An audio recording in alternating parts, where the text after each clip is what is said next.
Blazing Tech here. Today we're going to be talking about the iPhone SE. Now this phone has been on the market for a little over 6 months, and I've owned this phone for 8 months. Now this phone is the budget iPhone in the iPhone market now.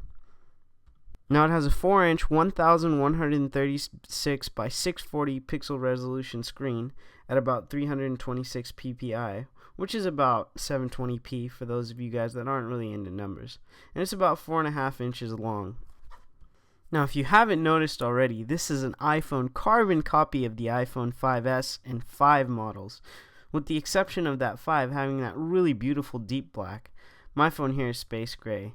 It's got a handy dandy headphone jack and a lightning port on the bottom here, and the sleep wake button is on the top, as you can see here.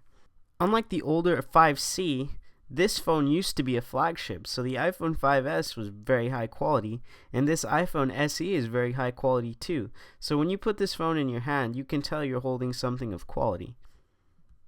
Now this phone is quietly rocking an A9 chip with 64-bit architecture, followed by the M9 Motion coprocessor. And if you're keeping track, this is actually the same hardware as the iPhone 6S.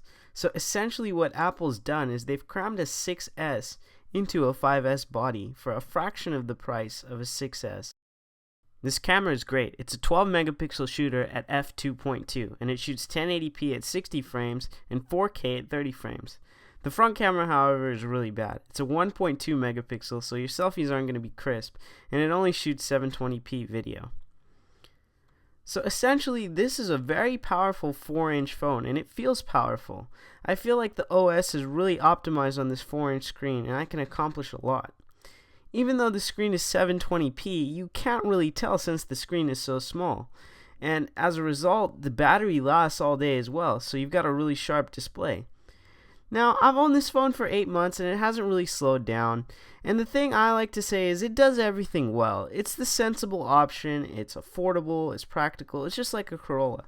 And like I said, it does everything well. It's great for one-handed use, and like I said, it just does everything well. I wouldn't say it's awesome, but it does everything well. Something else that's really cool is the fact that a lot of accessories that you may already have work for it, and if you don't have them, they're really cheap. So I picked up this Mophie for about $10 brand new at Marshall's, and you know, it's a clean case and it really extends the battery, and it's awesome.